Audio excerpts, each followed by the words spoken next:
America की नीति रणनीतियों के बारे में पूरे विश्व में हलचल और चर्चा लगातार जारी है। लेकिन आज हम बात करेंगे एक ऐसी अंतर्राष्ट्रीय घटना की जो भारत, चीन, यूरोप, अमेरिका और रूस इन सभी देशों के व्यापार और राजनीति पर बड़ा असर डाल सकती है। अमेरिकी राष्ट्रपति डोनाल्ड ट्रंप ने यूरोपीय संघ यानी कि ईयू से अपील की है कि वे भारत और चीन पर 100% टैरिफ यानी कि आयात शुल्क लगा दें। ट्रंप की इस अपील का मकसद है कि रूस के राष्ट्रपति पुतिन पर दबाव बढ़े, लेकिन इसके पीछे के इरादे, संभावित असर और दुनिया को ही राजनीतिक चाल को समझना जरूरी है। तो आइए इस पूरे मामले को स्टेप बाय स्टेप समझ लेते हैं, जान लेते हैं कि ट्रंप आखिर क्या चाहते हैं और उनके इस कदम से भारत, चीन और रूस और यूरोप पर क्या असर पड़ सकता है और क्या हो सकता है इसका आगे का असर और मतलब। नमस्कार, मैं हूं शिवांगी द्विवेदी आपके साथ। तो चलिए सबसे पहले घटना का बैकग्राउंड आपको समझाते हैं कि ट्रंप ने क्या कहा और ये मामला उठा कैसे है। तो देखिए, हाल ही में वॉशिंगटन में यूरोपीय संघ यानी कि ईयू के अधिकारियों और अमेरिकी प्रतिनिधियों के बीच में एक कॉन्फ्रेंस कॉल हुई और इसमें अमेरिकी अधिकारियों ने ईयू के प्रतिनिधियों से कहा कि हमें मिलकर भारत और चीन पर 100% टैरिफ लगा देना चाहिए। उन्होंने साफ किया कि अमेरिका तभी हिस्सेदारी करेगा जब यूरोपीय देश भी साथ आएंगे, यानी कि पूरी तरह से एक संयुक्त रणनीति बनाने का प्रस्ताव रखा गया। तो ट्रंप की टैरिफ रणनीति क्या है आखिरकार, ये समझिए। अब यहाँ पे टैरिफ का मतलब होता है विदेशी सामानों पर बहुत ज्यादा टैक्स लगाना ताकि वे महंगा हो जाए और आयात करने वाले देश को नुकसान हो। ट्रंप का कहना है कि जब तक चीन रूस से तेल खरीदना बंद नहीं करता है तब तक अमेरिका और यूरोपीय संघ मिलकर उस पर हाई टैरिफ लगाएं। उनके अनुसार दुनिया के अन्य विकल्प सीमित हैं और रूस को कमजोर करने के लिए यही तरीका सबसे कारगर होगा। इसके अलावा ट्रंप पहले भी भारत और चीन के खिलाफ सख्त आयात शुल्क लगाने की धमकी ऑलरेडी दे ही चुके हैं। देखिए, भारत पर उन्होंने 50% टैरिफ लगाने की बात कही थी, तो कभी ये कह चुके हैं कि भारत और चीन दोनों ही रूस से तेल खरीदकर असल में पुतिन को सपोर्ट कर रहे हैं।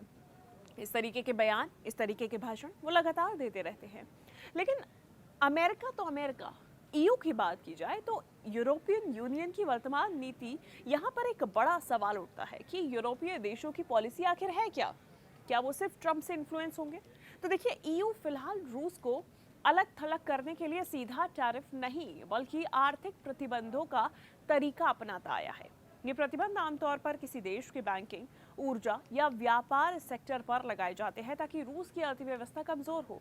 लेकिन टैरिफ एक अलग अंदाज की सजा होती है जो सामान्य व्यापारिक नियमों को प्रभावित भी करती है। वैसे में सेंसिटिव व्यापार मुद्दा है। फाइनेंशियल टाइम्स के अनुसार यूरोप के कुछ देश अब भारत और चीन जैसी अर्थव्यवस्थाओं पर सेकेंडरी सैंक्शंस यानी कि तीसरे पक्ष पर प्रतिबंध लगाने की सोच रहे हैं। लेकिन व्यापारिक रिश्तों में ये कदम हमेशा विवादास्पद रहा है। भारत और ईयू दोनों के बीच में एक बड़ा बिजनेस ट्रेड है। चीन तो ईयू का और अमेरिका का भी विशाल ट्रेड पार्टनर है और इसीलिए इस साझी टैरिफ नीति पर, रणनीति पर आगे बढ़ना इतना आसान नहीं है, इतनी आसान बात नहीं है। रूस, भारत और चीन के संबंधों को भी समझिए। देखिए, तेल संबंध अब बात अगर इसकी करें तो रूस, भारत और चीन के बीच के व्यापारिक रिश्तों की करें तो जब से रूस ने यूक्रेन पर हमला किया है, यूरोप और अमेरिका ने उस पर ढेर सारे प्रतिबंध लगा दिए हैं। काफी हद तक रूस का यूरोप को तेल सप्लाई करना बंद हो गया है, पर भारत और चीन अब भी रूस के प्रमुख तेल खरीदार बन गए हैं। ऐसे में रूस के लिए ये दोनों ही देश आर्थिक लाइफलाइन जैसे हैं। यहाँ से उसे लगातार पैसा और व्यापार मिल रहा है। लेकिन अब बात की जाए ट्रंप का भारत और चीन पर दृष्टिकोण क्या है। ट्रंप की मुश्किल ये है कि भारत और चीन रूस का समर्थन कर रहे हैं, लेकिन वहीं वे भारत के साथ साथ व्यापारिक संबंधों को बढ़ाने की भी बात करते रहते हैं। पिछले कुछ समय में ही ट्रंप ने सोशल मीडिया पर यह लिखा कि भारत और अमेरिका के बीच में व्यापार बाधाएं खत्म करने को लेकर बातचीत जारी है। वहीं उन्होंने पीएम मोदी से बात करने की उम्मीद भी जताई, यानी कि एक और दोस्ती का संदेश, दूसरी ओर टैरिफ जैसे सख्त कदम का प्रस्ताव। यही ट्रंप की राजनीति का उलझा हुआ पक्ष है। अमेरिका और यूरोपीय संघ की संयुक्त रणनीति का उद्देश्य रूस पर आर्थिक दबाव बनाना है और इसके लिए वे भारत और चीन जैसे देशों के साथ साथ उच्च टैरिफ लगाने की योजना पर विचार कर रहे हैं। अब इस रणनीति के बारे में अगर आप समझने की कोशिश करें तो कुछ बिंदु अनुसार हम आपको समझाते हैं। संयुक्त रणनीति के जो प्रमुख बिंदु हैं वो हैं, सबसे पहले अमेरिका और यूरोपीय संघ मिलकर भारत और चीन से आयात किए जाने वाले उत्पादों पर 100% तक टैरिफ लगाने की बात कर रहे हैं। ये कदम तब उठाया जाएगा जब दोनों ही पक्ष एक मत से फैसले पर पहुंच जाएं, यानी कि अमेरिका तभी पहल करेगा जब यूरोपीय संघ भी शामिल होगा एक साथ। वहीं टैरिफ तब तक लागू रहेंगे जब तक चीन रूस से तेल खरीदना बंद नहीं करता है, जिससे रूस की वित्तीय लाइफलाइन टूटने का लक्ष्य रखा गया है। ये रणनीति यूरोपीय संघ की मौजूदा नीति से बिल्कुल अलग है, जिसमें अब तक सीधे प्रतिबंध अधिक लगाए जाते थे, टैरिफ कम इस्तेमाल किया जाता था। प्रस्तावित योजना के तहत, जो कि ट्रंप की तरफ से की गई है प्रस्तावित, यदि ब्रुसेल्स यानी कि ईयू मुख्यालय और नेटो संगठन इस नीति को अपनाते हैं टैरिफ लगाने की, तो अमेरिका भी बराबर का टैरिफ लागू करेगा। यानी पूरी दुनिया में एकजुट करके ये नियम बनाया जाएगा।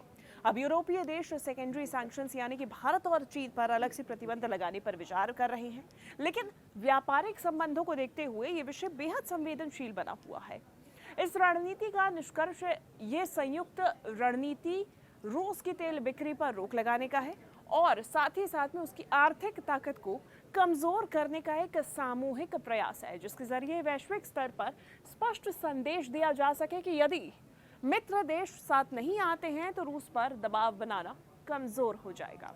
इसके साथ ही साथ इसके प्रस्ताव से भी भारत और चीन पूरे वैश्विक व्यापार व्यवस्था पर भी बड़ा असर डाल सकते हैं। अल्टीमेटली सवाल ये उठ रहा है कि आगे क्या। अभी ये देखना दिलचस्प होगा कि आगे यूरोपीय संघ, अमेरिका, भारत और चीन इस मसले पर क्या फैसला लेते हैं। अगर सचमुच 100% टैरिफ लगता है तो रूस पर बड़ा दबाव पड़ेगा, लेकिन भारत और चीन जैसे देशों के लिए भी व्यापार की लागत काफी बढ़ जाएगी। अब ये फैसला आम लोगों की जेब, कंपनीज और वैश्विक ऊर्जा बाजार सब पर असर डालेगा। इस तरह के बड़े टैरिफ फैसले आमतौर पर जल्दी लागू नहीं होते हैं। इनमें राजनीतिक, कूटनीतिक, व्यापारिक विचार विमर्श सब शामिल होता है। जानकारों के अनुसार कुछ भी ठोस बात बनने में वक्त लगता है, पर रणनीतिक स्तर पर यह चर्चा जरूरी है। ऐसे में कुछ मुख्य बिंदु ध्यान में रखें। अमेरिकी राष्ट्रपति ट्रंप ने ईयू से 100% टैरिफ की अपील की। मकसद था रूस की तेल सप्लाई को काटना, पुतिन पर आर्थिक दबाव बनाना। अमेरिका तैयार है, लेकिन ईयू भागीदारी चाहता है, यानी संयुक्त रणनीति। भारत चीन से रूस को तेल सप्लाई करता है, लेकिन इन दोनों पर दबाव की तैयारी बनाई जा रही है। ईयू फिलहाल प्रतिबंध लगाता है, टैरिफ उसकी रणनीति का हिस्सा नहीं है। ट्रंप की तरफ से टैरिफ लगाया जाता है। भारत और चीन के लिए यह व्यापारिक संबंध बहुत अहम है। टैरिफ संवाद संवेदनशील मुद्दा है। ट्रंप की नीति यह है कि दोस्ती भी हो, सख्ती भी हो। सोशल मीडिया पर भारत से व्यापार बाधाएं खत्म करने की बात की, लेकिन दूसरी तरफ टैरिफ लगा दिया। तो अब ये देखना होगा कि आगे ये मसला किस तरफ जाएगा, कौन से देश क्या कदम उठाते हैं। तो ऐसे में ये हमने जाना है कि अंतर्राष्ट्रीय राजनीति और वैश्विक व्यापार में टैरिफ एक अहम अस्त्र तो है। अमेरिका और यूरोप यदि भारत और चीन पर संयुक्त टैरिफ लगाते हैं तो रूस पर असर जरूर पड़ेगा, लेकिन भारत, चीन और ईयू के व्यापारिक संबंधों में बड़ी चुनौती भी आ सकती है। अब आगे क्या होगा ये तो वक्त ही बताएगा, लेकिन अमेरिका, यूरोप, भारत, चीन और रूस, इन सब की चालों पर दुनिया की नजर जरूर रहेगी।